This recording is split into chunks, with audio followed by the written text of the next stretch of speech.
name is Fashali Fazli, and I would like to welcome to all our friends here, and also a student from Singapore Management University are here. I believe all of you have seen their presentation outside, the poster and everything.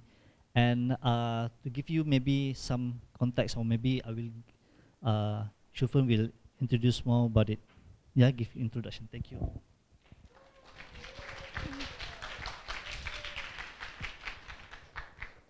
Hi everyone, and good evening, and welcome to tonight's dialogue. I'm Shufan, and I'm the lead program coordinator of the Arts and Culture Management University, Arts and Culture Management program at the Singapore Management University. So since I took over the program, I think one key desire that I've always had was to bring my students on immersive experiential study trips. And after 7 years, I've managed to, after years of planning and organizing and budgeting, here we are in KL today.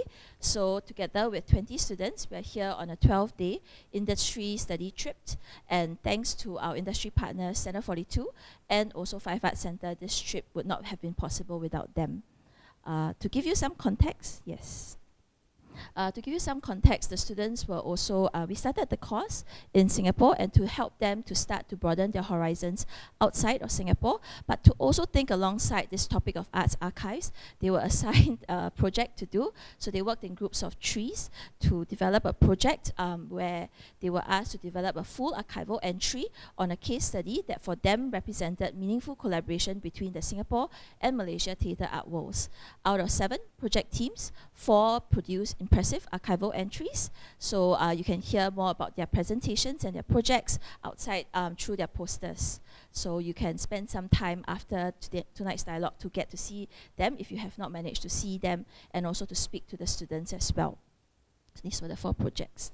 Out of the 4, we have also invited one of the project teams to share with you their own sharing and also their own thinking behind how they have developed their own archival entry.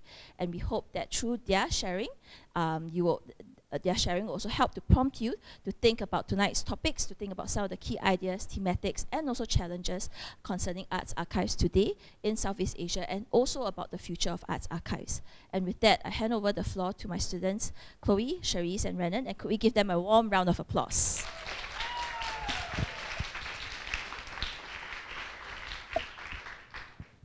Hey, good evening, everyone. So my name is Chloe, and this is Cherise, and this is Renan. And we are Arts and Culture Management students from Singapore Management University. So, like my prof mentioned, we're here on a 12-day trip, and personally, I just wanted to share that I've learned a lot. So from the diversity to the resilient spirit of the people here and the art worlds that they empower. And as an aspiring arts manager, I've been inspired to really think differently and beyond my conventions back in Singapore. And I just wanted to also share that the care that I've witnessed and received firsthand has really motivated me to extend that same care to others too. And for that, we're really, really thankful. So today, we're here to present on creating an archival entry on Atomic Jaya as a meaningful cross-border collaboration. So let me just take you through what that means. Before we began, we really didn't know much about Malaysia. We didn't know much about theatre archives. In the beginning, Cherise shared with us that she thought of theatre archives as a library, as a record, but things have changed. And I think it also reflects in some of our sharings here. We see it as a transformative tool for the present and the future. Renan also shared that it's a very important frame in understanding our theatre history, past and present. And for me personally, I see now that archives are anything but static, right? And history is so relevant to our present day today. Yeah. Beginning this project was really difficult. This idea of a meaningful cross-border collaboration, we struggled to find a case study to really fit this definition. And as we were digging through Center 42's theatre archive, we came across this postcard. It's from Atomic Jaya 2003, and we just loved Claire Wong's astonished face with the blue wig, and I think it was just this visual collateral that really helped us to realize wow, this is something that happened and it's so amazing, and we wanted to find out more. And it was a touch point for us to access something that happened before our time. Next slide. Yeah, so for those who are familiar with Atomic Jaya, welcome back. And if you're new, Atomic Jaya was written by Jose Sulaiman. It is writing in response to this prompt, what would happen if Malaysia builds an atomic bomb? Yeah. And this is a quote from whatever we could find online that I feel really captures the tone of the script. It's humorous, it's witty, and it's satirical, and it gave us a little insight into what the staging could be. Yeah. And also here's a timeline of the different staging that's happened over time. The first one in 1998 with Joe Kolkatas, and the most recent one in 2013, restaged with Karen Tan and Claire Wong. Yeah. Okay, so now we'll be taking you through our archive entry. Okay, so Atomic Jaya's current archival entry is actually situated on Center 42's archive. So the current archive actually looks like this. So if you search Atomic Jaya on the archive, this is what you'll get. So it's a little bit blur, but it's basically all the different stagings as well as the different collaterals. And they present productions more singularly. So it's a bit difficult to visualize collaborations. Next. And it's also currently production specific. So it's hard to see that Atomic Jaya actually has a longer life cycle outside of the current staging that you are viewing. And if you click into 2003 Atomic Jaya, you'll be able to see all the different information. But what you'll see is things like cast, synopsis, credits, other stagings, etc. And all these are very production specific. So yeah, so once again, without relating it to its wider context, like things like relationships, etc. And also, like all other archives, the C42 archive actually needs to be like a more general template to fit all the different kinds of archive entries and theatre. So this means that it's not customizable to Atomic Jaya or like to a specific production. Yeah, so we found this like a limitation in showing like the movement of value for Atomic Jaya. So that's why we propose for our archive entry to be in the form of a microsite. So it will be embedded in the C42 archive, and it allows us to add like interactive elements, and viewers can actually see the collaboration at a glance. Yeah, so we wanted a way to visualize it that was visually impactful, and it also needs to reflect the content of our archive entry. So this is like in the early stages of how we conceptualize like how we could feature all the different collaboration elements of collaboration. So we were thinking in the form of like an atom structure called Atomic Jaya, and this is how it evolved. In the next slide, you'll see that it became sort of like a so now I'll take you to our actual microsite, so you'll see the final product. Yes, so this is what it looks like now. We start off with a short synopsis of what a meaningful cross-border collaboration means. So just to conceptualize the whole site, and scrolling down, you'll be able to see like a short like introduction on how to navigate the site, as well as a legend on what the different colors mean. So this is our final atom structure. In its core is Atomic Jaya, and surrounding this is Checkpoint Theatre, and the three rings actually represent the different dimensions of value. So Chloe will be taking you through this later on what they mean, but basically each of these electrons that you see here, by hovering over them, you will be able to see like what are the different elements that contribute to it being a meaningful cross-border collaboration. So let's zoom into the core, which is Atomic Jaya. So clicking on this, it will take you to the history of Atomic Jaya. So viewers will be able to see like the context behind it, so how it's conceptualized, yeah. And this is the timeline of Atomic Jaya, and we included like some program booklets as well for them to look through.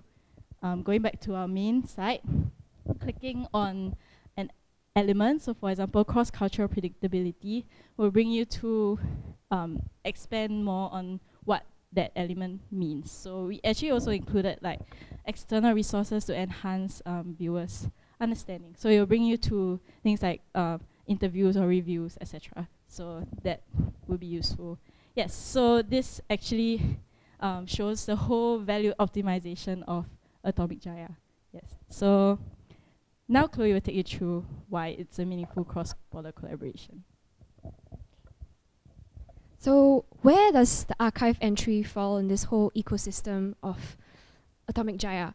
Firstly, we wanted to show our belief that the archive entry is able to extend and add value to the core product, that's Atomic Jaya's script, and by creating multiple touch points to sustain the relationships with the script, so between audiences, artists, collaborators, and we really wanted to show that the archive entry is not just an information dump. It is a critical space in its own right. It is a place where meaning can be made for audiences who have not been able to encounter the actual work itself, and in itself has a lot of value. Yeah, next point.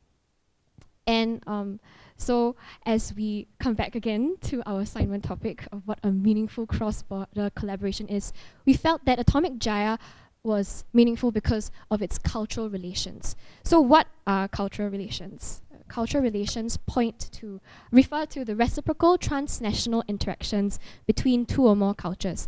So in this case, it's between Singapore and Malaysia, and that reciprocity between the people and place and everything else. And by Atomic Jaya, I mentioned earlier, it's a core product. So what is a core product? We're referring to the script. So the script itself has that core benefit and symbolic value that has been able to transmit to different audiences, as I mentioned before. And it manifests physically in a physical product, which is also what we can understand as Atomic Jaya's restagings. So the presentations and the different iterations of the work. With each iteration, there were new perspectives and developments. So whether it's a different director or a different cast, all these develop Atomic Jaya's value. Yeah, and throughout all this, Atomic Jaya's value was also sustained through the formation of Checkpoint Theatre. So the collaboration, this experience of collaboration between Hosea, Claire, and Casey led to the creation of a major company in Singapore, which is situated in and responsive to both Singapore and Malaysia's theatre art worlds. So they have sustained their commitment to strategic planning and management. So when it comes to their relationships across the causeway within both sides of the causeway as well, and the resources that are shared is also a dedicated space for exchange and cross-border collaboration. Yep. And so the cultural value of Atomic Jaya, we felt, was really in the sustained movement of cultural value. There's this movement across different places and spheres, and we wanted to visualize that through the atom structure concept. So just now you all saw the final product and a bit of our brainstorming. Here's a little bit more of what it means. It is meant to illustrate the optimization of the movement of cultural value through 3 different dimensions. The first being the extension of value, the creation of new value, as well as the sustainability of value. And each electron or little circle represents an element of collaboration that we have managed to derive from our research for this project. Yeah. Okay, so the first dimension, we're looking at the extended value. So this covers audience reviews, audience experiences, as well as the shared experiences of the founders of Checkpoint, and also the extended symbolic value of Atomic Jaya, and how Hosea also wrote a sequel called Nuclear Family. Yeah. The second dimension looks at the cross-cultural predictability of Atomic Jaya, as well as its cultural sensitivity and how that has translated not only in its restagings, but to Checkpoint's other productions and programs as well. And our last dimension is the sustainability of value. So we're looking at the sustained support for Singaporean artists, sustained support for Singapore and Malaysia's theatre, the cultural relations, and also broadening that support beyond theatre into inter and multidisciplinary works and explorations, as well as the relational networks across different collaborators and different people involved or experiencing the work. Yeah. Okay, now we will pass time to Raiden. Alright, as Chloe shared, we believe that archives should and could and should be critical spaces in their own right. And so after creating an archival entry, we believe that the information within should not be stagnant, but should be activated and should be used meaningfully to generate new value for the artwork situated within, But before delving into how we plan to activate our archival entry, we would like to preface this section by saying that we focus our suggestions mostly on Singapore's context because that was what we were familiar with. But we hope that through the exploration of our suggestions, it will give you more ideas on how you could meaningfully activate your own archives to generate new value for the artworks you're in. Yeah. So before we came out of our solutions, we identified our target audiences. So the reason we did this is because we believe archives need to be intentional and purpose-led. You need to know who you're doing this for. And so we identified our primary target audience to be arts workers and collectives who are considering to start an arts organization of their own. Reason being, as Chloe mentioned, that we believe a key component of value that Atomic Jaya created was how it led to the formation of a major company, which was Checkpoint Theatre. And following that, our secondary target audiences, we looked at arts workers who might want to know more about how cross-border collaborations are done, as well as existing supporters and audiences of Checkpoint Theatre who would like to know more about the history and legacy of Checkpoint Theatre. So we were inspired by Checkpoint Theatre's incorporation of this concept, which is a living text. So Atomic Jaya was a text that managed to evolve and adapt to different times and contexts and managed to retain and generate value throughout its life cycle. And we wanted this idea to be showcased in our archives as well. Perhaps that our archive should be a living archive, like a living text, where it's able to optimize its value and constantly sustain and generate new values towards the art worlds. Yep. So the next few solutions are more catered towards using the archival entry as a capability development tool, as something which people can use to visualize key concepts such as the movement of value, and this can be visualized and conceptualized through the way we use the atomic structure and showed the movement of value outwards. Yep. So one way in which it could be done is via an arts accelerator program. So for example, Objectives, a major company in Singapore, plans to kickstart their own arts accelerator program, and we could use our archival entry as a supplementary information for them. Yeah. So another place which we could partner with other arts organizations is with the Arts Resource Hub, which was started by the National Arts Council in Singapore, where they use the Arts Resource Hub as sort of like as a platform to help their freelancers, their arts freelancers. And here, Producers SG, so Producers SG is this independent network of producers, and using our archival entry, they are able to kind of visualize how collaborations with regional counterparts are done. And here, for our secondary target audience for supporters and audiences of Checkpoint Theatre, we think that we can leverage upon Checkpoint Theatre's already existing social networks, such as their mailing lists or on their social media, and their supporters can then get more of an idea of the history and legacy of Checkpoint Theatre and grow to appreciate, I guess, the company a bit more. So to kind of just wrap up this session, we would like to kind of look at the opportunities and limitations that we have identified with our current archival entry. So firstly, opportunities. We think that the model we've created is rather adaptable, it's flexible, and you can use it to kind of envision other cross-border collaborations in the same format. And we also think that we can expand upon the UI and UX that we have right now. We hope that maybe we can further develop what it has to be even more interactive, even more intuitive for its users. However, we identified some limitations with our current archival entry. One being that the way in which we visualize the value does not encompass more than one dimension of value and does not show the interconnections. Whereas one archival entry which managed to capture this, which we did not, was Nadira, which you can take a look at outside. So yeah, our friends from SMU, they managed to create this kind of linear timeline where they showed how dimensions of value kind of like managed to develop over time. And finally, creation of value.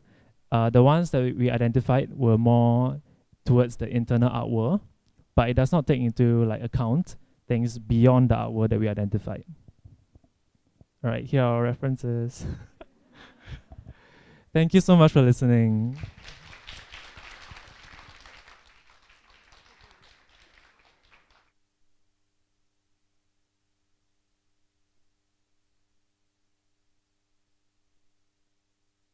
Thank you. Thank you. So, without further ado, I would like to invite the three panels that we have tonight to maybe discuss about the archive, the initiative that they led.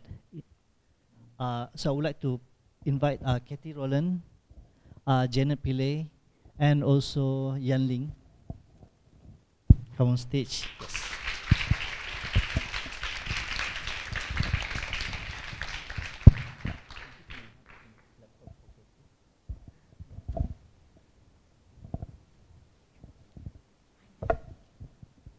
I feel like a bit jauh.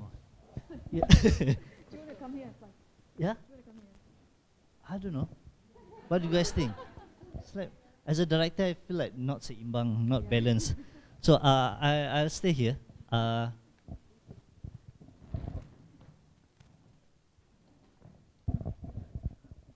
Okay, hi everybody.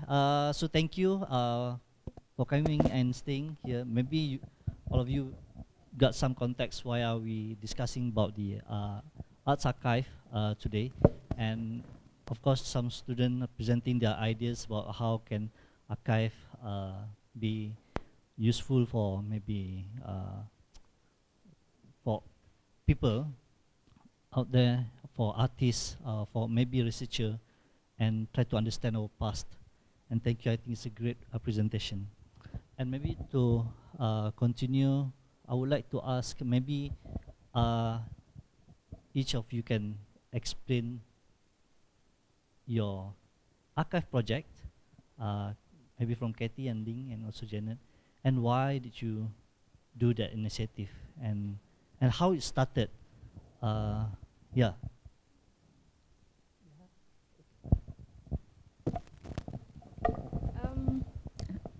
Hi everyone, and thanks. It's lovely to see so many people.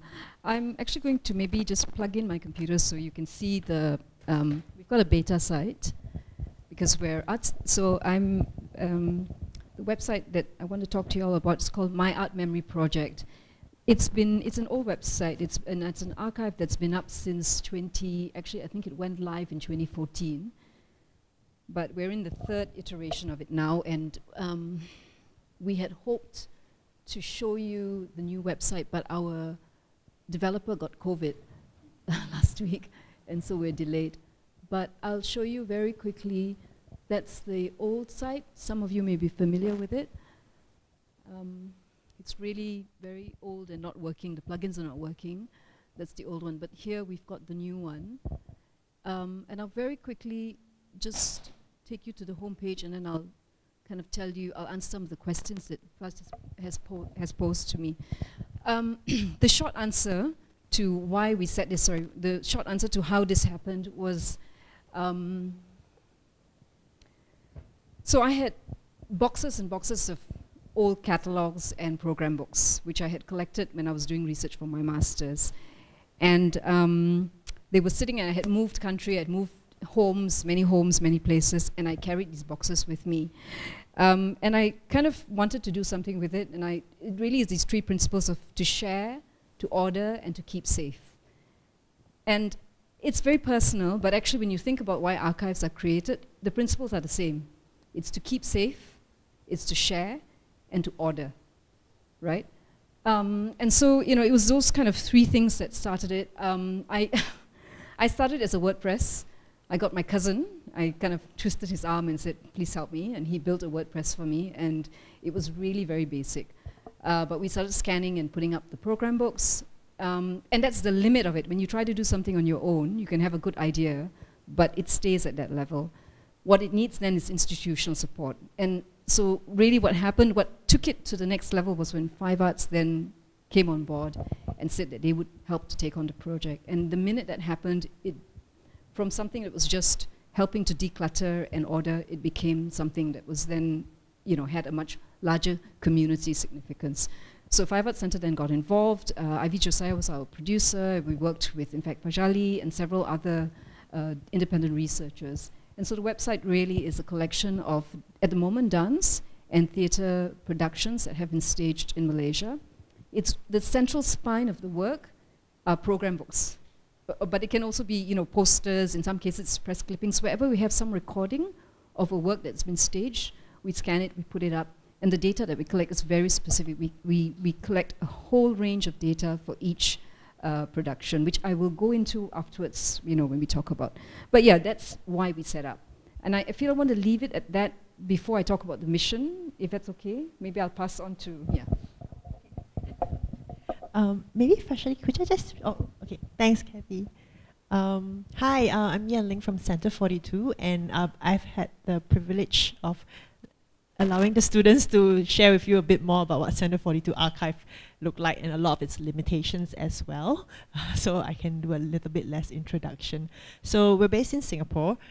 Center 42, we call ourselves a theatre development space. As you can see, this website actually is our website, and one large part of it contains the SG Theatre Archive. So it is, the archive itself is housed under a Center 42 site. Oh, we've got Ivan Hing on. Yes, I think maybe just also linking from Kathy, we first started the archive when the company was established. So we was established with that mission in mind, to document Singapore theatre. So it really remains a core pillar of a lot of the work that we do. Also, we started back then in 2014, 2015, designing the archive. It was based on a WordPress system as well. So very rudimentary, but largely because we had an idea, we knew what we wanted to do, but we didn't really have the technical know-how. So it was a pilot. So we just started with that. It required a lot of data collection to pull together things before we really learned, oh, this may not have been the right software to use. Unlike like what Kathy said, we were lucky in that we had institutional support from the get-go. So it was a team of, not many, just at that time 2 or 3 people. But it was also very much funded by the National Arts Council and this aligned with their policy, one of the policy structures to document performing arts in Singapore. And similarly, we also started with just the collaterals, the booklets, the print materials that were the residual of ephemeral theatre productions, right? So we started with that. We had collections of these printed stuff that we had to learn how to organize, we had to learn how to catalog, and most importantly, digitize. So our archive is completely digital. We try not to store physical material because there is no space, and we don't have that kind of know-how to file them and keep them safely. And honestly, we didn't want the responsibility of that destroying our hands as well. So we had a collection, we scanned them in high res, and we usually return them to the owners. But if the owners say, I'm moving house, I got no space, I want to throw, you decide what to do. Oftentimes, we look at it, we're like, very hard pain to throw, you know. So it gets filed in our cupboards. Once in a while, we take them out. Yeah, and then when we get duplicates, we had to do the really hard thing, go like, you know, it's duplicates, we really cannot afford to keep extra, let's recycle them. They go into some scrapbook workshops, so you can actually use those materials. So yeah, I guess the motivation, that's partly that, and I think along the way, what we felt we needed to do was to be able to represent a slice of Singapore theatre history that is not usually accounted for in the larger state narrative. Our archive is specifically about theatre. It hopefully represents the different kind of organizations from established to loose collectives, but also the independents, which are seldom represented in the larger archival through the libraries and through the individual organizations. So I think that became very crystallized over the years when doing this. We wanted to make sure that we try our best to plug the gaps where the institutions don't. And that has always been quite clear from the get-go. So you can see what the current archive is. We underwent a revamp in 2019 and 2020 to redo the archive, and it expanded beyond just the collaterals to now including reviews, pages of information on productions, some publications, and a repository of scripts that are not published. Yeah, so there's a lot of material in there. I think I'll leave it as that for now. If I may ask, what year the website go live? So this version of the website went live officially in 2021 January. But the first... the very first one in 2015. And my arts memory project? Sorry, what was the question? The website went live in 2014 as a WordPress, but then we launched it again in 2016. Thank you. Yep. And yeah, Janet, so maybe talk about your... Yeah. Kathy, if you can find the website. It's online. Yeah. I think you have to go to Arts Education Archives Malaysia. Change glasses. Okay, so for those of you who know me, I'm actually in the area of arts education for young people, and also I was a young people's theatre director. So work both in arts education and in production, theatre performance and arts production by and for young people. So the motivation for me to start these archives was similar to Kathy, care and preservation of personal as well as organizational records. So I am a member of Five Arts Centre, where I did a lot of children's theatre productions as well as arts education programs. And I'm also a member of Arts at Penang, an NGO that specializes in arts, culture and heritage for young people. So I had a lot of records from both these organizations, but in relation to my work and work with collaborators, other artists who were also helping out or collaborating in the working with children. And I also felt the need to create a repository for the records, firstly, safe space. But I think there was also a kind of a subconscious thing that it will never get recorded officially in official archives, which the public can access. There's no representation in official archives, so wanted to create a kind of a alternate organizational archives. The content of the archives is actually, it holds the records or collateral of non-formal arts education programs and performances, so both, or even projects conducted by both the organizations, most of which I was involved in, or some other collaborators were involved in. So it spans 35 years, and the archives came out same year, 2016. But the years that it spans is from 2013 to 1978. Sorry, from 1978 to 2013. So what does it have? It has very detailed records of the programs or the projects. And this is a bit crazy because it actually contains administrative materials, curriculum, promotion materials, collateral from outputs like videos, programs, etc., reviews, stuff like that. And also resource materials like research publications or academic articles on non-formal arts education. So this is only to do with non-formal arts education outside of school. And also research articles on performance practice.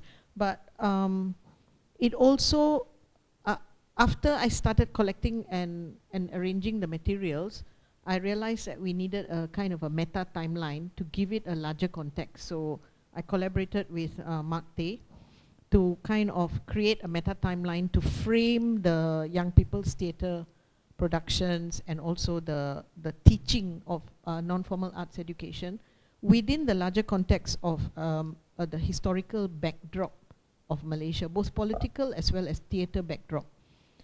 So there's quite an interesting timeline and also an interpretation of this timeline by Mate there. And it also, for every entry, so we selected what we thought were strong entries in relation to arts education or performance. For every entry, we also, maybe we can call it like, what was the value, what was the value that, because I'm a practitioner and I'm an educator, so my main value was pedagogical. So there is a very long interpretation of the pedagogical practices used in those selected pieces, and also the influences from people and from the politics of the time, and how this influenced is sort of like trying to trace the provenance or the how the works were nurtured or how the practice was nurtured and how it came into being. Because it spans quite a long time, 35 years, so there are changes and evolution in the practice of arts education in Malaysia, but specifically our practice. The archives is both digital and physical, but open access to digital records of the collaterals and the interpretations is open to everybody, but access to the digital records of administrative, funding, curriculum, the more detailed things is only available upon request. I think I'll stop there for now. Thank you, Janet.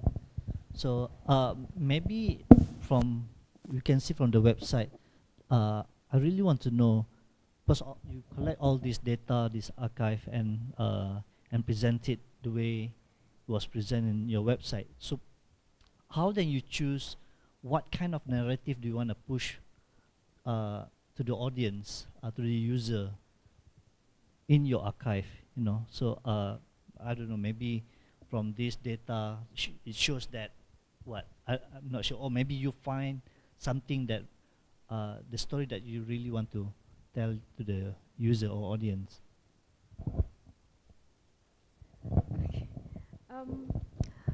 Okay, so I think I agree with what Janet and Yanling are saying, that a lot of times these archives that are independent or smaller really are quite mission driven, right? The idea is that we all know that in all of our countries there's always a national archive, and not only that, but they'll have different types of institutional archives. But it really is about kind of understanding that national state level archives have often a particular political agenda. They are driven by a particular collecting mindset.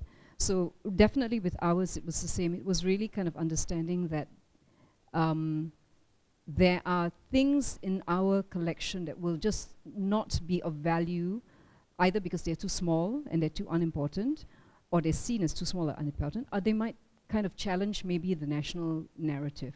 So that really was one. But I do have to say that when we kind of created our archive, I think it was important for me to actually kind of be, okay, being neutral is a myth, but to be as neutral as possible, in the sense that whatever program books came into our hands, we included. There was never a choice, there was never a selection process. If we had access to it, we would include it. And I think that, yeah, so it's a kind of very, ecumenical kind of system of just taking and including. We don't do the selection process, because the idea is that the researcher or the viewer or the reader makes their choice when they select it. So it's up to them to read the work, to choose from the archive, and to build what narratives that they want from it, right? So yeah, I think. But I do think that, having said that, I also just want to kind of broaden a little bit the idea of what kind of readings you can get from an archive, because we're all arts archives here.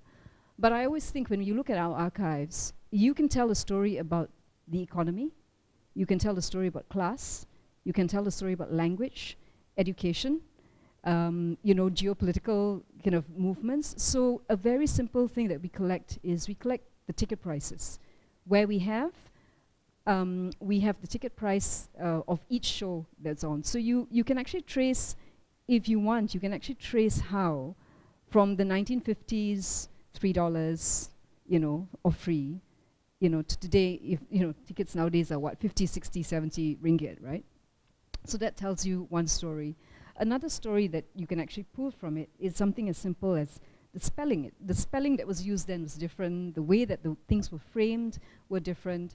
I was reading this today. I was just going through some of the physical program books, and what struck me was that there were a lot of fundraisers. There were a lot of theatre works and productions that were held in the 60s and in the 70s that were done really for a kind of social charity model, right? And the language that, because they were to raise money for children with disabilities, for example.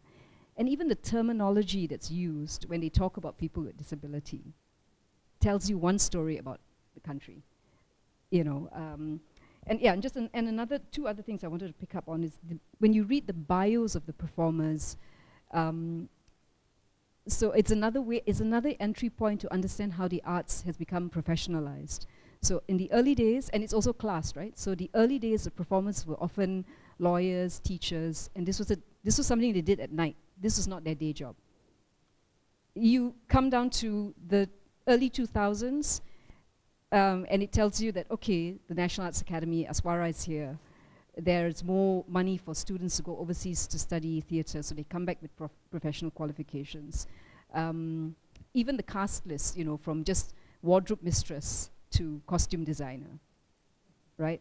So it's really a story of what the audience can take from what is in our archive that's interesting to us. Thank you. Yeah, maybe Yan-Ling, do you have a, you want to share what narrative do you want to? I think I largely echo Kathy's one. Yes, the word neutral, it's hard neutral. Hello, do you want to use my? It's green now. We collect as much as we can, and I think the plan is for users to make sense and make meaning of it. Like what the students did, they approach it with then the lens of meaningful collaboration, which obviously in our archive, that wasn't the starting point, right? We could only present as much discrete material for you to then add on your research and do. And yes, it really depends on the researcher. I think what we then complement the existing archive in the work that, the other work that Center for You does is to then commission the different kind of ways of looking at it and making meaning. So such as performance response to an era of LGBTQ history in theatre. So then that becomes a research piece that we can manufacture based on what's existing in the archive. So I think we are very conscious that the archive is not complete. And what is not present in the archive also says certain things, right? So then how do we put in the effort to try to tackle these gaps a little bit and a little bit? One thing that we do in activating the archive and to solicit more responses is to also offer an archival residency to artists or arts groups who may find a gap in this, you know, in this collection and say, I'm not represented here. Can I be? Maybe you didn't know, but we used to do a lot of work back in the so on and so forth. And then we have a conversation with them, and then we work through with them what it means for them to have created work, what were the work that they created, and what's the story that they want to tell about their work, and create that as part of the contribution back into the archive. So I think there's this dual effort to, one, remain neutral to collect the data, but then also reinforce it by, reinforce the different narratives by providing these other, I guess, opportunities and platforms to source and insert those narratives to it. Yeah. Thank you. And maybe if I can add one more question, what do you think the narrative that you maybe find in your archive project, Center 42? You know, from all this data, what do you see like overall picture of Singaporean theatre? That's a big question. Can I sit with it for a while? Okay. Contrary to the two speakers, we have a totally not neutral archives. It's very personal to practitioners' work, and the collaborators that I work with who had similar visions about the pedagogical aspect of arts education. So so you can almost see it, maybe if you look at the micro project that was done just now with Atomic Jaya, it's like looking for the theme that this particular type of practice by these two organizations, where I was kind of like a center post in both organizations for children's theatre work. So definitely the narrative was educational, pedagogical. So even the categories that we created were specifically to, how do you say, like unfold the pedagogical aspect and the movements, the pedagogical movements that and evolution that happen through period of time. So we were interpreting our own archives basically when we set out to do it, hoping that other practitioners would do their own, but that's where we make the mistake, because we didn't use software. So we created our own cataloging system, and other young people's practitioners outside of these two organizations, even though we approached them, they were very reluctant when they look at our categories. It's like crazy. And they didn't have collections like we had. So our collections kind of, how do you say, our cataloging system was also based on how we collected, right? But another group collects very differently. They might only keep programs. They might only keep certain things. So in the end, we did not achieve that kind of base that could actually absorb other children's theatre practitioners. So they only appear in the timeline. Other productions by other companies appear in the timeline, but not in the actual archives. The other thing maybe I wanted to mention was, I think also there was a confusion between, because we have no system. These two companies, when you ask, okay, like what were your previous projects, they just take out one file, no? And everything is in that file. It's like one proposal to a funder, and then one piece of paper, you know, taking, I went to 5 schools, these are the 5 schools, you know, these were the actors, etc. And it's crazy. I mean, this file just has, you know, a few things in it. And I think when we were doing it, we felt that actually there needs to be a system, a filing system.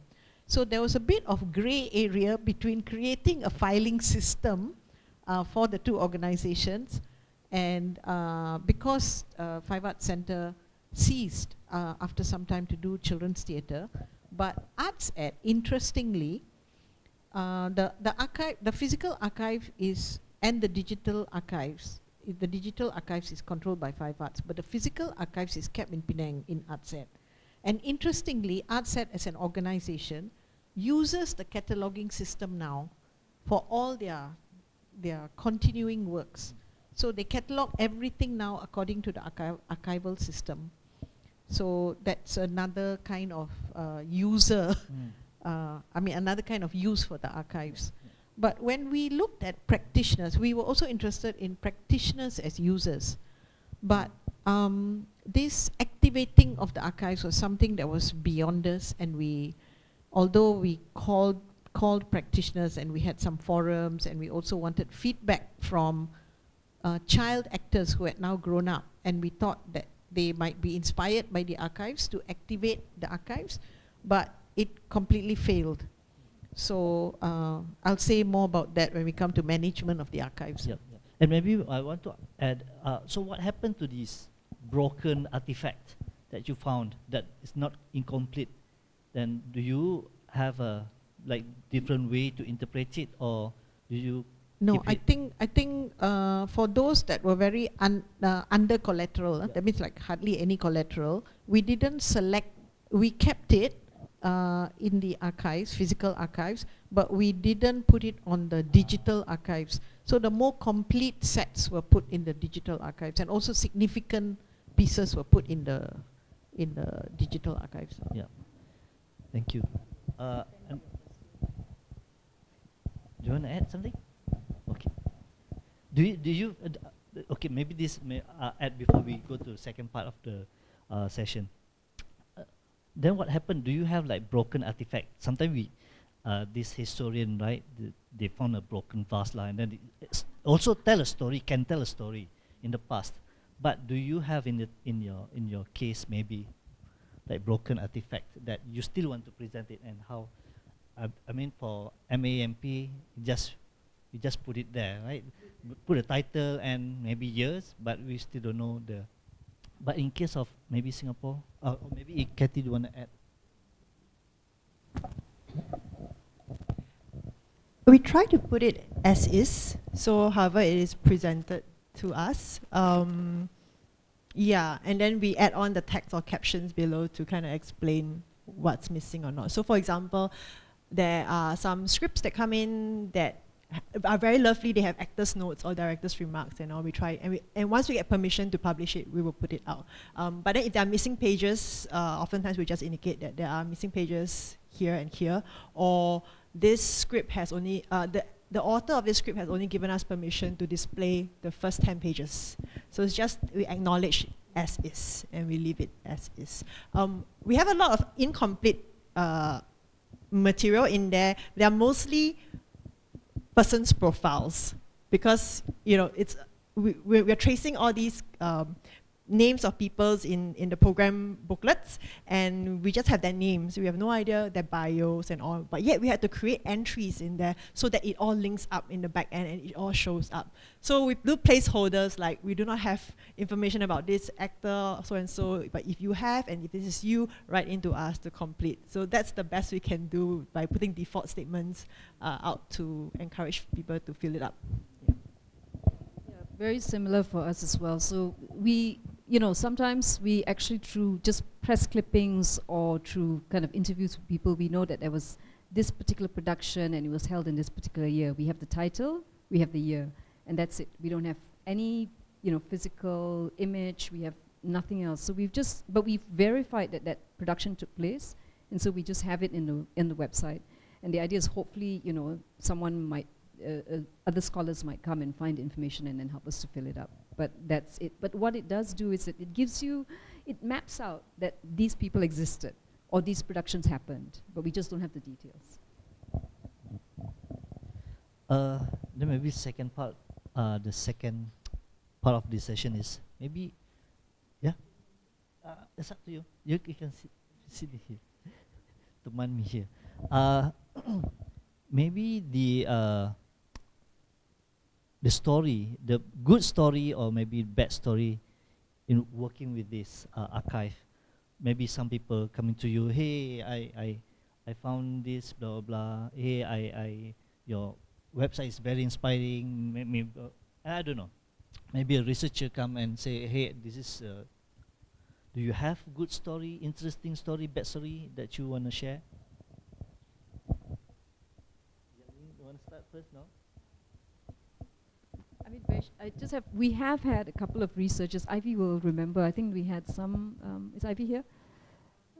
Do you remember, Ivy? You sent me. There was some Ivy League, some student from an Ivy League university who kind of found our website and found it really useful. So we've had a couple of times where researchers. So it's usually academics have written to us to say that they really love the website because it's really useful to them. Yeah, that's it. And the nice stories I have is actually going to older senior actors and actresses and directors' homes, right? And then they're like, oh, I don't have anything. And then they'll open some big suitcase box and it's filled with treasure, and it's amazing. You want to share? The most often, a lot of times we get people who come to us and say, hey, I'm moving house and I'm clearing out my wardrobe. Is that a good story or a bad story? I don't know. I mean, sometimes there are gems, like we have veteran actors who are saying like, I have this entire toolboxes of all the scripts that I've worked on and acted in or directed in, and you know, I don't have space. Do you want them? You know, and for us, it's like it's a treasure trove, right? So we usually take them first, and we are like, how do we document this? Can we get a researcher into who's interested in this particular actor or actress's life and their contributions to the theatre story in Singapore, and make a piece out of it, or make research, and at the same time we can collate all these scripts. So there are these gems that do come to us, which we still haven't found time to do. And then there are gems where we have veteran lighting designers. I was just sharing this story with a lighting designer who just visited as well, Dorothy. She came to us and said, hey, I have these materials, and these are scrolls of tracing paper that we, we used to do lighting design by hand drawing these on tracing paper. It's so different from how the TMs do it these days with the design on CAD. Everything is software. And I've never seen it before. When she unfolded, I'm like, oh my God, this is treasure. So how do we then document? So there are all these contributions that come, and I think it gets us very geeked out and very excited. But the challenge is also then, how do we package them and then make sure that then they are accessible and relevant to the current generation who may not have seen that before and understand how things were done in the theatre back in the day. Yeah, so kind of like both exciting story but also horror stories, because we're very scared that it gets warped and then we lose that. The responsibility is on the team. Yeah. Janet. I had a sister who was in the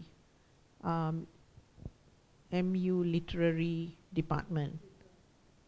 Yeah, I mean, she was a literature student, so we have boxes of programs. And when she was no longer interested in them, I just inherited all the boxes. So when I heard that they were going to do this MAMP, I was so happy to pass the whole box of these are like really they're all foreign kind of, I mean, foreign plays, right? They're not Malaysian plays, yeah. So I never checked whether they were in the archives or not. Yeah, they are the early part of Lidra. Oh, okay. Oh. Yeah. So, you know, I mean, and very often I went for Lidra productions and I would keep the program in that box as well. But I really felt relieved that somebody has an archives and I can pass that over. And I think a lot of people who gave materials, they keep it and they really don't want to destroy it. So it's very lega, we call it. What's the word? Relieved, yeah, to be able to give something to an archive. But for me, for the young people's theatre archive, arts education archive, I think the more exciting moments was actually Five Arts suggested that we have these kind of round tables to bring the collaborators as well as the children who were in the productions back to reflect on their experiences as child actors. And that was really amazing because, you know, you're talking about 35 years later, they're engineers or they're working in Pizza Hut, or, you know, and it was just amazing to have these roundtables with them and to have them recollect back on their experience and what was the impact on them, regardless of whether they were still in the theatre. So you know, that was something quite unexpected, and it's interesting. We videoed those sessions, and those sessions are also available on the archives. And I think that's important because there's a live connection, you know, with the people we are archiving, right? Yeah. Okay. And then goes to my question. Is there any, of course there's challenge. I think one of the main challenges is funding. But other than funding, then how do you run, or what is the biggest challenge doing this project? other than funding. Of course, it's a never-ending problem.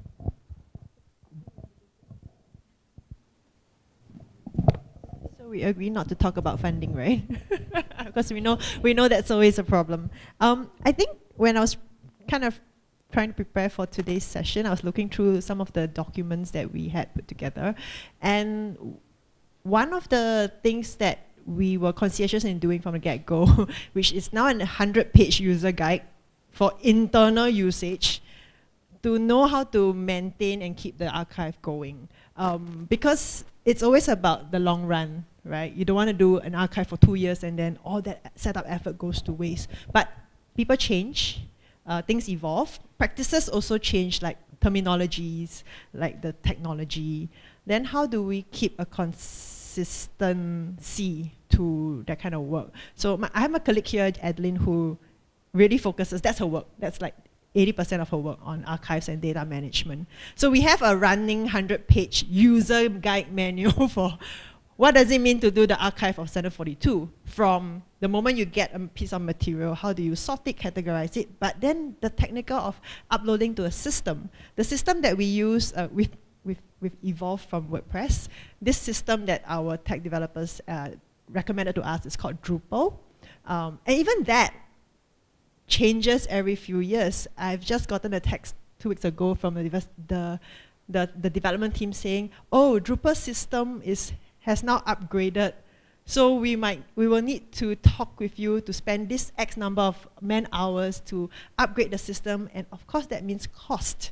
So then that continual upkeeping with digital technologies on doing that, I think that's one of the ongoing challenge, if you will, just keeping up with that. Besides the day-to-day keeping up with all the new material that's being churned. Just for example, in Singapore, every year, I think the last couple of years we've been tracking, there are at least 160 local theatre productions that are being produced in Singapore a year. Even through COVID, there were digital productions, so it's like 200 upwards a year. That means 200 plus entries a year. So we're always playing catch up. I think our archive right now, we are standing, our last collection is up to 2021, because that was when we relaunched. So we have 2 years of backlog. It's just never fast enough to keep populating it. So that is a big challenge. We're always racing against time. Yeah. Yeah, I won't go over the digital issue. I mean, the digitalization issues and the keeping up with software, and when you use a certain software, you know, suddenly they tell you, oh, we've decided to have licensing. You have to pay now. And then we have to think, do we want to switch to another software?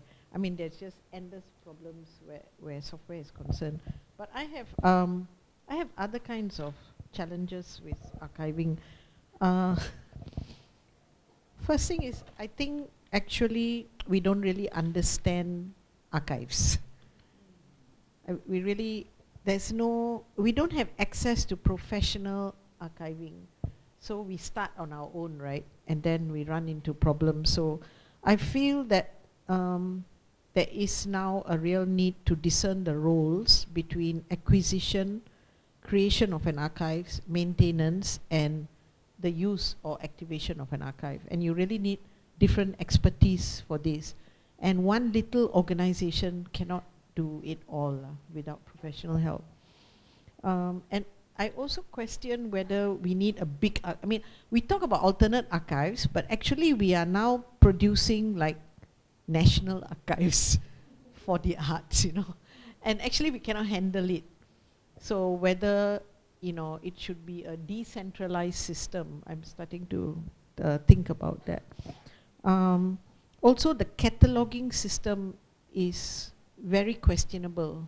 Like whether you go to the, you know, I mean the posters outside are a very good example of like micro cataloging, like or putting value on work that is already, the collaterals have already been archived, and you breathe value into the works.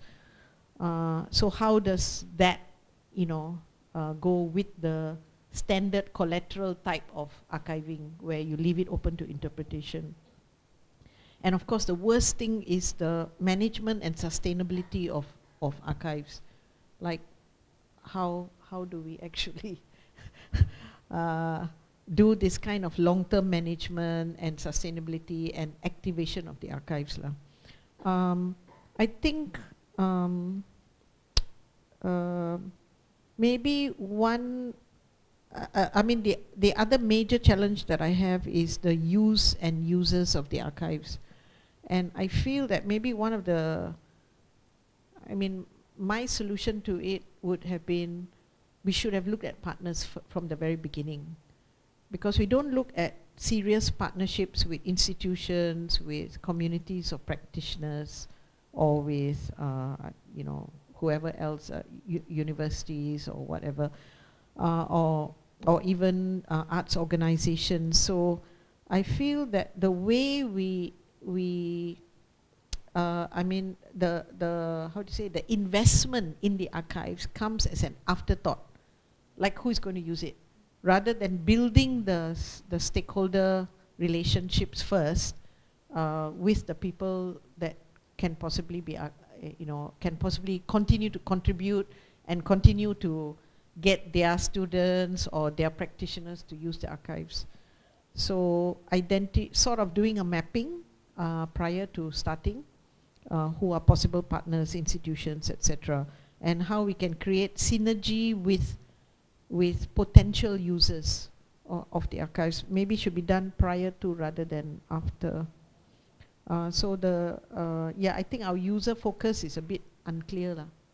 So yeah, so my two main issues is really about, as I said, the mapping and the preparation period before we do archives, and the other is the expertise that is, I mean, nobody teaches archiving, right, in anywhere in this region. Yeah, I mean, just, you know, everything that the Yanling and Janet said, I completely endorse. I think this idea of expertise, the idea that it's really a DIY industry, you know, we're just doing it ourselves and making it up. I mean, we're doing it well, we're making it up in the sense not, yeah, but we're discovering and writing the SOPs as we're doing it, and therefore we're also making all the mistakes, which can be quite costly because we're also so small. But maybe I wanted to just maybe add a couple of things. For us, there have been some kind of also understanding that some of the problems we've had is just our blind spots. We're all very middle class, we're very urban, we're very English language focused. So two examples would be that our archive doesn't have any Tamil or Indian language theatre programs at all. We've included Malay language, we've got English language, and we've got Chinese language, so Mandarin and, you know, Cantonese and so on, but not that. We don't have anything from East Malaysia. We actually have a censorship. I didn't show you the whole website, but we actually have got a censorship kind of slider of collections as well. And the only time that we actually kind of realized that we did not include East Malaysia, so Sabah and Sarawak, was when we actually got in a researcher who's originally from East Malaysia, you know, and was completely like, you know, and you know, so you know, it's also important to understand exclusion, right? What's left out, you know, what you were saying about what's left out. Some things are left out for practical reasons, but some things are left out because we just don't see it. We're seeing it from our point of view. So that's, I think, really important. The other thing is this, we're trying to solve, we're the victim of the problem that we're trying to solve. Because archives are about the past and how they serve the present and the future needs, right? And people don't really care often enough about the past, because we're too busy with the now and the future. So if people cared more about, you know, what the past is about, I think the archives would have a bit more value. But I think that's changing. I think that, you know, this is a full room, and actually we're not. This is not. I mean, with Malaysia and Singapore, but actually there are archive movements all over Southeast Asia. So it's really about larger kind of zeitgeist, right? How do we value things, right? And I'm pretty sure that if you actually spoke to some of your friends who are not in the arts and you talk to them about history and archives, a lot of times their mind will go straight to kind of, European civilization, because that's what seems to be valuable, right? Yeah, and two things I wanted to maybe just talk about. I was trying to look at it and I couldn't load it, but there's something called Safe Havens Freedom Talk, and there's actually a talk about, which I listened to, and I can't remember whether it was Belarus or it's one of those Eastern Bloc countries, and that was had been persecuted, and they are trying to build up their history through black and white family archive photographs, because that history has been wiped out. And of course we know what's happening in Gaza, right? So actually there's a very important electronic Palestinian archive, which actually provides material proof that it existed before 1948. So archives actually are really, really powerful, because they provide alternative views, but we just need to get people to care more.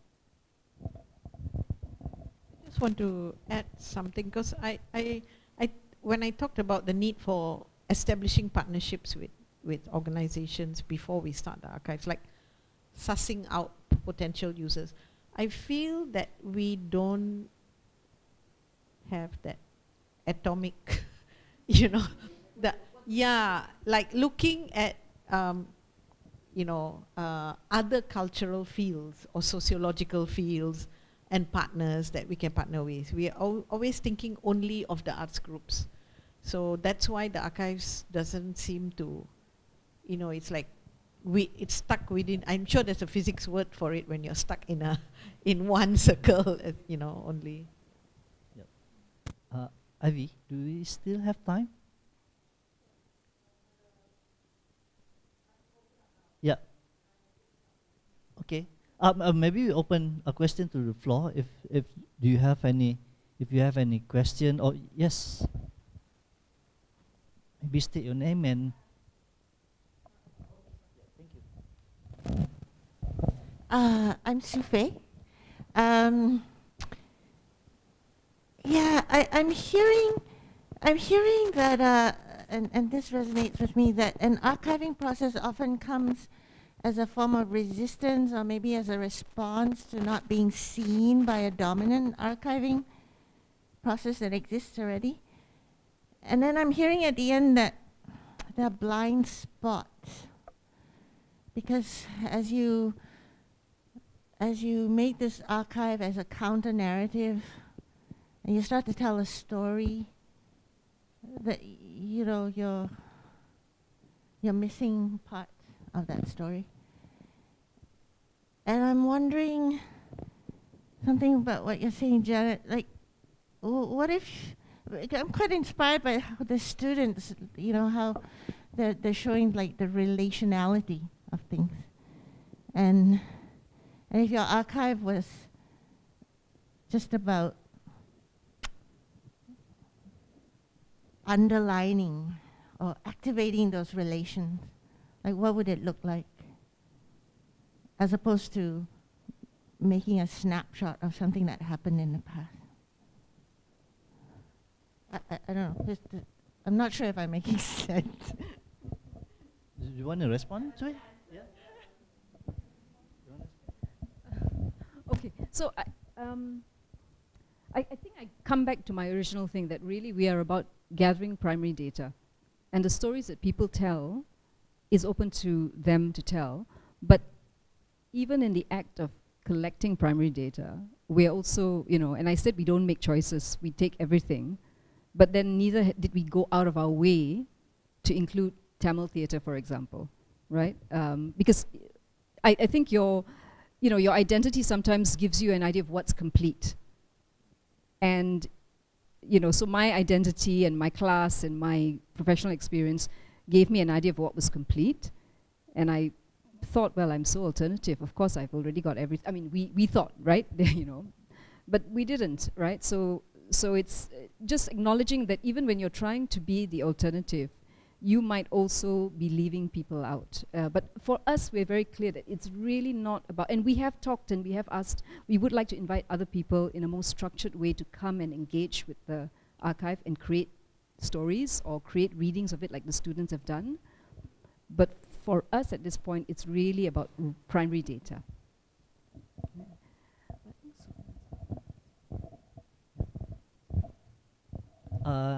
Any other question before we, yes?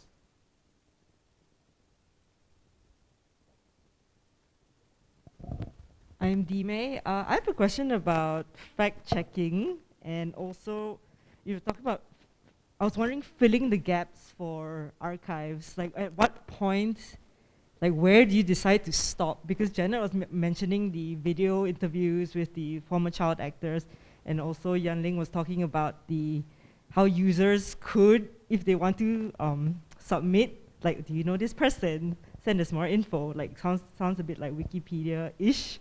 So I'm wondering, like, where do you stop the research, and what do you decide where to fill in the gaps or not? Yeah. Yeah. Any of you? Fact checking. Fact checking. So our archive is completely, I guess, moderated or handled internal. So it's not where somebody can, it's not an open content creation where you can create your user profile. And so we do it everything by end. You submit to us, we verify, and we put it up. The material that we create and we do that are usually cited with the source material. So we try to do that as best as we can. And if it's not, then we will put a disclaimer. In terms of where to stop, we generally don't stop, but it's just how fast can we go? And I guess it's always picking the battles.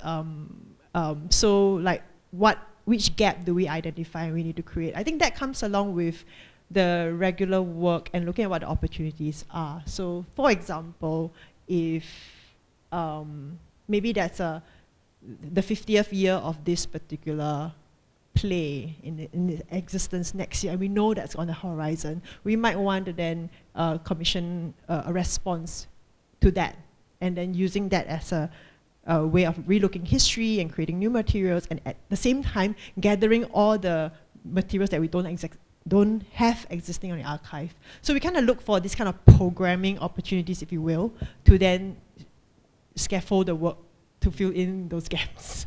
I think that's the best that we can do, because we don't have, although we have one full-time staff that does it, we don't have enough resources and manpower to do everything in a very limited period of time. Yeah. Do you want to add anything? No? Yeah. And maybe from that question, I want to ask, maybe how do you maybe crowdsourcing ask a user to maybe add to the data to your website? Have you considered any of that? And if so, how then you do it? And if don't, what's the maybe the challenge with crowdsourcing the data? The challenge is, I don't know whether people don't care or they're just too busy. So we do put out calls for artists to respond, maybe a couple of times a year. We also actively decide, say, okay, we are lacking in young companies in this period of time. So then that will be the focus of our work that year, to then say, let's do a direct outreach to these companies. Like a literal roadshow, have that FaceTime with them, explain to them so that they can see the value of being part of it. So that's the regular work we do. The other thing that we do is when we work with artists on residencies or programs or events, etc., we always ask them to, hey, you realize that you have a profile on our website, it's now empty.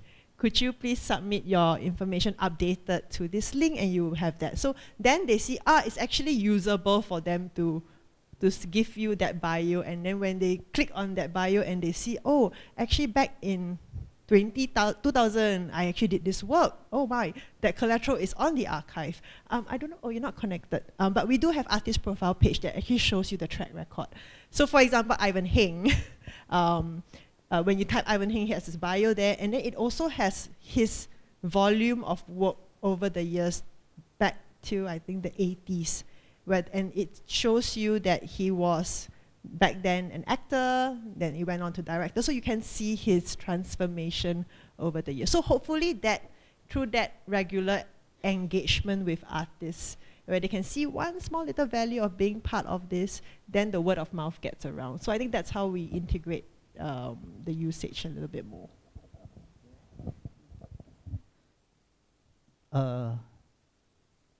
Yes, Zikri.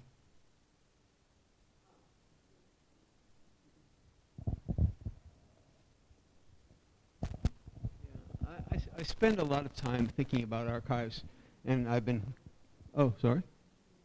Oh, Ray Longenbach, okay.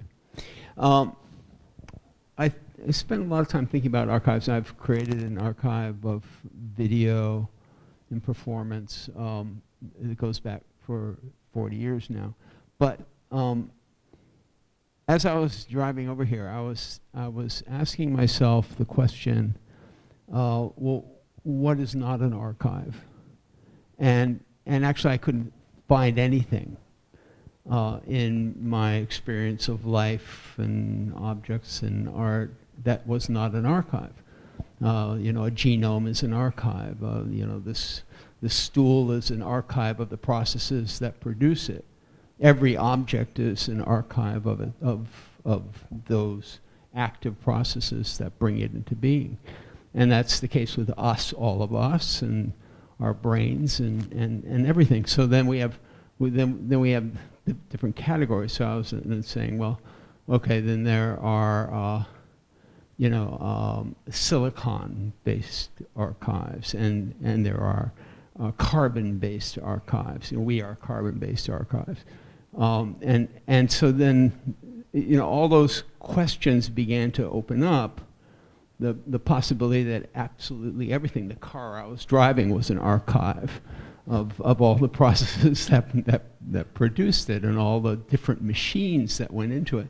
And now I was thinking about the archive that I make of performance art on video and how it isn't for me, it's actually for people after me, and it's for machines and machine learning.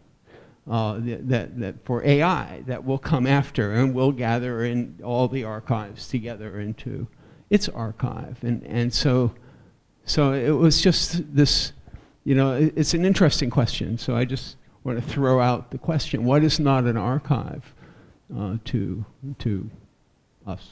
Okay. Do you want to respond? What is not an archive, sir?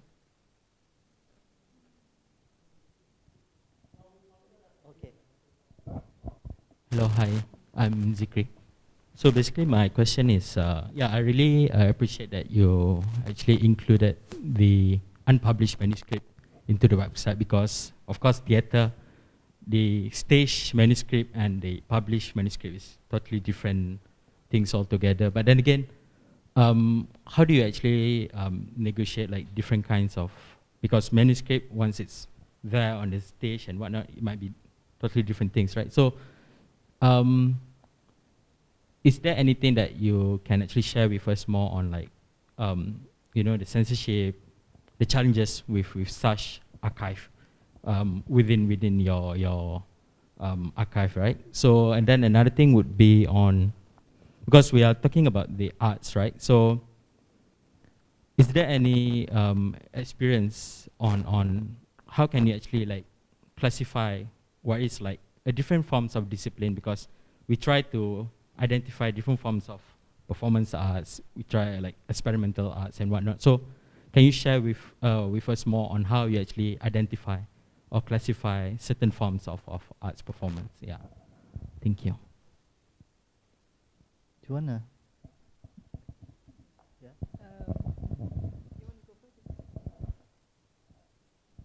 Okay, so I'll take the classify question because we're having those issues as well. So when we first started off, it was, yeah, I mean, 5 arts, it was so clear, you know, theatre and dance, right? And then eventually it would be visual arts, music, and also the other thing that was language, right? You know, it's either English or it's Malay or it's, you know, but those things are actually quite meaningless now. So it holds very clearly that artists themselves classify as this is a dance performance, this is a theatre performance, right through until maybe in the 80s. Already in the 70s it's breaking down. And of course when you think about traditional theatre, I mean, you know, that's completely alien to our indigenous forms. But yeah, so we're having now these problems because as we move towards cataloging and archiving works more from the past 30 years, it's really performance, you know, rather than dance or theatre. So we're having those issues. Multilingual language is another issue. You mentioned censorship. So I could tell one story because it relates to the students and what you all did about Atomic Jaya. So Fajali had asked me this question before we started because he's doing his PhD and it's about, you talked about, you know, what are the things, the non-material things that are not in the archive. But it's a really simple thing that actually I was the, what was I, Marion? Marion was, I was the producer, the tour manager of the Singapore production of Atomic Jaya at the substation, and you know, Krishan Jit was actually the director. And what's not archived is the fact that actually, and you talked about diplomacy and how it's great for cultural relations. The show was almost banned by the Singapore government.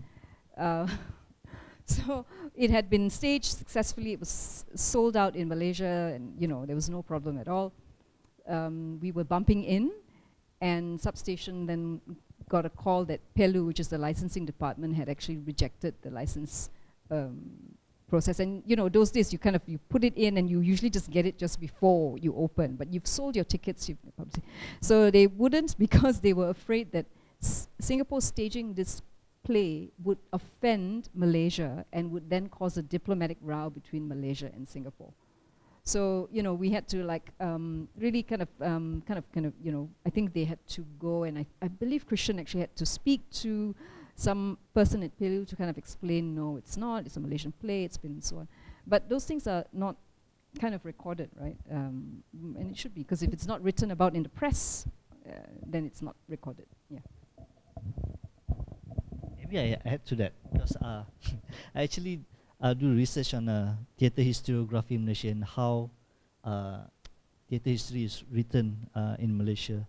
And one of the things, like me in the panel, one of the things that we always look at the archive is we only focus on the material thing that we can access to it. But it's actually, theatre itself is a very, very intangible art. So once it's done, and you cannot access it unless you watch it again, and it's completely different experience, and every time it was performed.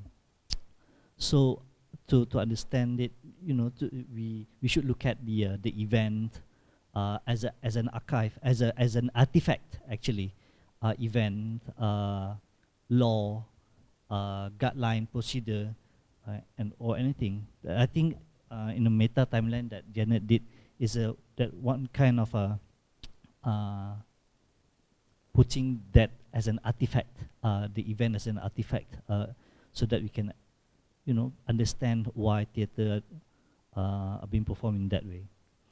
Yeah, maybe. I actually want to address this question of classification, because the kind of arts education programs that was run by both Five Arts and ArtSet is impossible to classify. Meaning, could be dance, could be multimedia, could be, so we just avoided the whole classification of the Western dance, theatre, and we used the word programs and projects. So that took away that whole issue.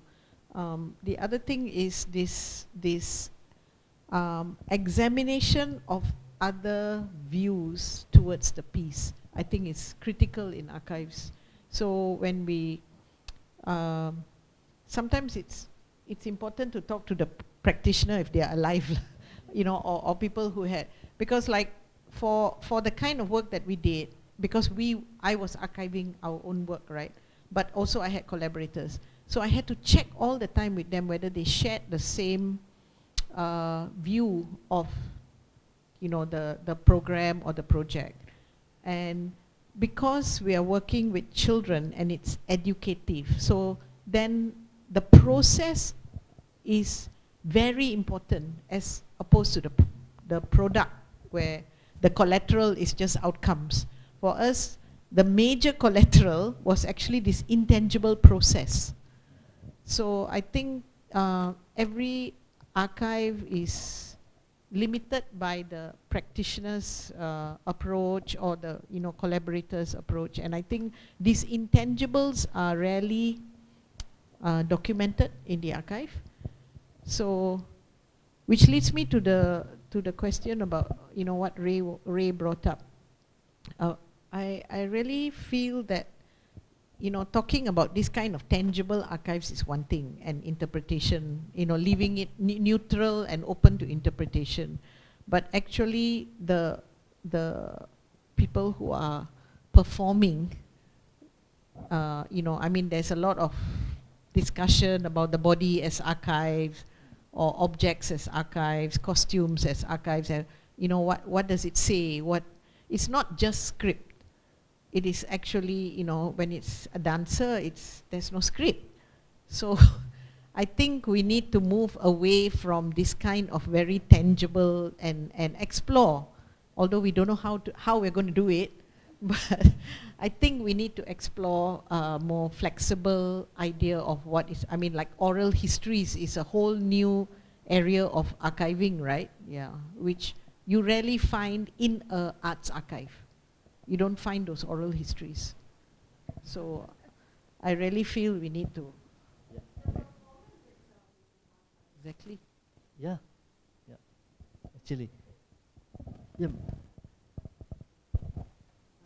Sorry, I'm Beverly, and we're also working on a kind of index, not an archive project. But this talk about the archive and data, I mean, I think to get away from, I know it's just terminology, but for me, it's everything that you keep is alive. It's happened, it's content, or it's memory. So I think if we think in terms of memory and why that is important, I think it's easier to sort of understand and think about it as something living.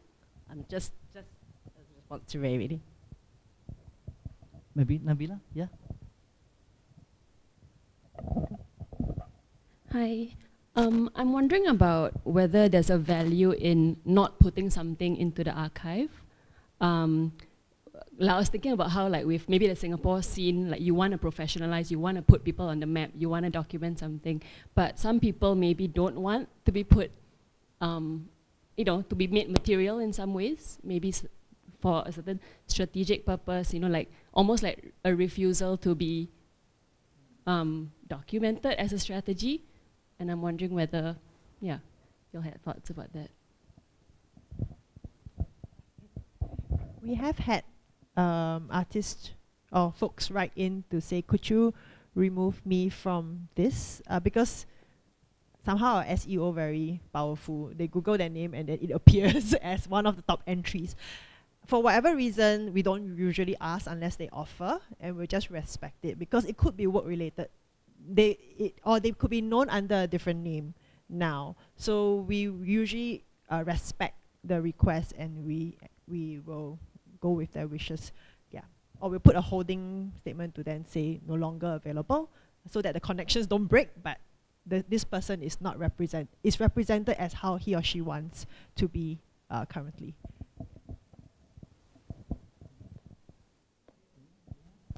Okay. Yes.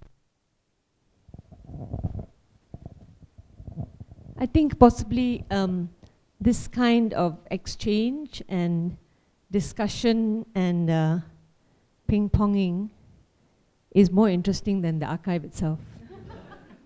Thank you.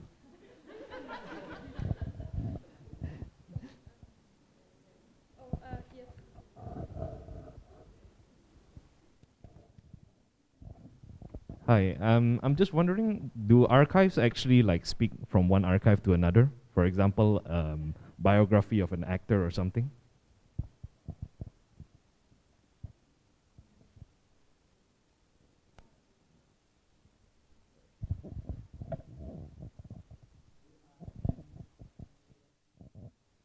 Talk to Janet. So we went on the dating app and then we got matched. No, we don't talk with each other enough at all. That's quite scary. We Yeah, really yeah. don't talk Because to each other. Janet's archive and mine started at the same time by Five Arts, under two different producers, but we don't. We also have a very different approach to it, though, because I think you're a practitioner that was involved in the work that you're archiving, and I'm a non-practitioner that's archiving work that I'm not involved in. So the approach was different, but actually, I mean, we should be. We don't even have archival conversations. The producers spoke to each other. We do to a little extent. So for example, Esplanade has their archives for the Performing Arts Centre, Esplanade in Singapore, and sometimes we co-produce content that say looks at a certain theme. Things and all, and we share. So we could either publish it on both sides and do a cross link, or host it on one side and then share. So recently we did a documentation podcast as well as an article looking at one of their stage productions, so documenting the process of creating this Peranakan work. And then the agreement was then it will be hosted on one of our sites and then they'll do a cross share. I think there are companies that find it advantageous to have multiple entry points and they share that way. But then there are also instances where companies or people are protective of their archive and they don't necessarily want to, because they do need to drive foot traffic to their site for funding reasons or whatever reasons. So there are different cases.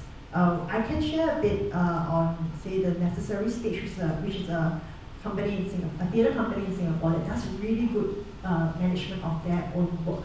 Very in-depth material from videos, documenting processes. So they have a lot of material and they have a very established online archive. What we do is we have some of those entry point materials, like the collaterals and all, we give maybe 10% of a teaser into that. And then if they want to find out more, it links to the Necessary Stage archive. So they see the benefit of a symbiotic relationship of talking that way. But it is rudimentary and it is laborious in trying to then make conscientious effort to link. Primarily because we use different database, we use different software. They're not like or we don't know how to create an API that, that necessarily links up automatically. That would be ideal, but a lot of work and we all need to start from the same page.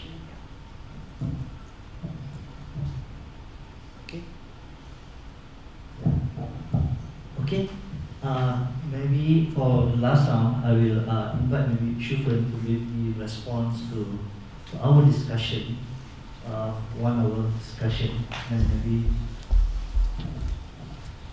take it over. Sorry to hold you back. Firstly, I would like to say thank you for Shari as well as Katie and also Janet, as well as everyone here, for especially those who have asked questions. To be honest, I feel a bit out of place sitting here, mainly because I do not own an archive. So I will lend a more analytical and also reflective perspective to the discussion here. Firstly, as an arts researcher and educator, arts archives have been essential to the work that I do, because even in today's internet and digital age, finding credible resources about the art worlds in Southeast Asia remains challenging. Resource materials and in-depth art historical research remains scarce or even difficult to access, and there is also a lack of proper supporting infrastructure. So I would really like to thank these archives. And from the discussion and the Q&A, I think I would just like to distill 3 very short points. Firstly, there is no question, I think, here about the importance of arts archiving, but here I would also like to highlight the centrality of arts archives to understanding the relations between arts practice and the challenges in society. For instance, I think when each archive shared about the conditions of their own archive, they actually revealed the kind of each locale's kind of access to resources such as technological know-how. Apart from highlighting also the need for different types and forms of archives, I think this discussion has also highlighted how non-institutional ground-up initiated archives like these ones here, especially I guess Janet's ones, they highlight the power relations and also nodes in society. Where I think here, unfortunately, the official state archives of this region predominantly still serve to protect and promote the institutional narratives of the state, as well as protect or shield certain records of history. Which brings me to my second point. Archiving is a very privileged position.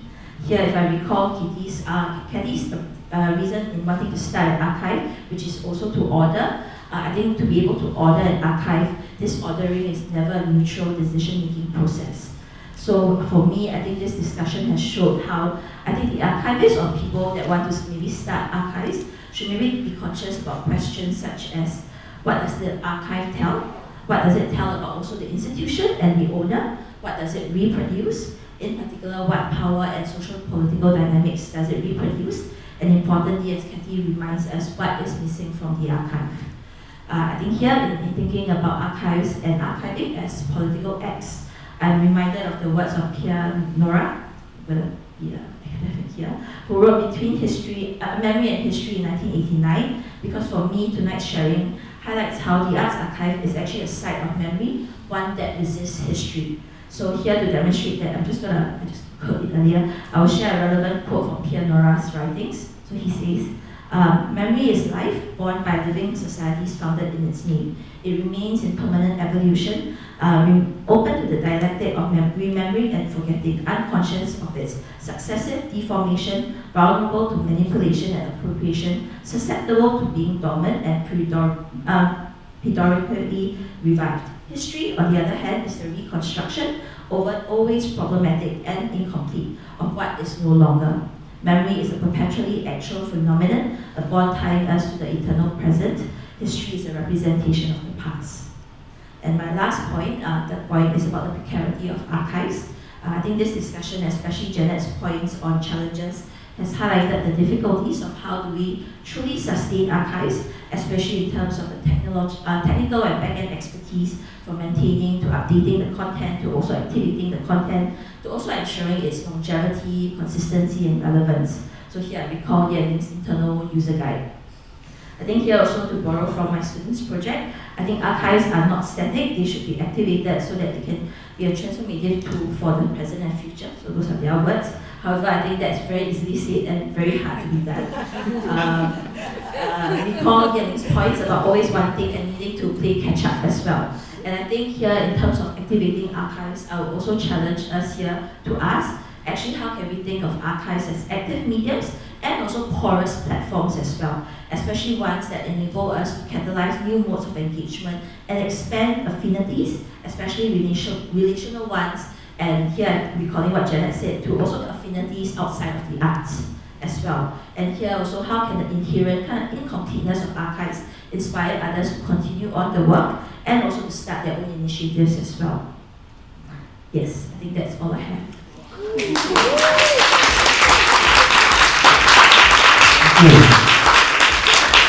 By that, we end our session. But please go to their website. Yeah, look at the poster outside. Oh, June, you want to say something? Sorry, this is not. I'm just going to make a plug. Thank you very much for the discussion about archive. But it's a real opportunity to catch live the arc of culture policy being discussed between Singapore, Indonesia, and Malaysia this Thursday at 8:30. Yeah, so we'll be zooming in some activists from Indonesia who have built an art policy from the grassroots level and push it through government. And then we'll be talking to Stephen also, who coming from a place where culture policy is very entrenched, and then in between is Malaysia who's trying to figure it out. So join us on Thursday also. Sorry for hijacking your space. Right, thank you, June. So yeah, visit the website, increase the traffic, and use the data from that for your research. Thank you. Thank you very much.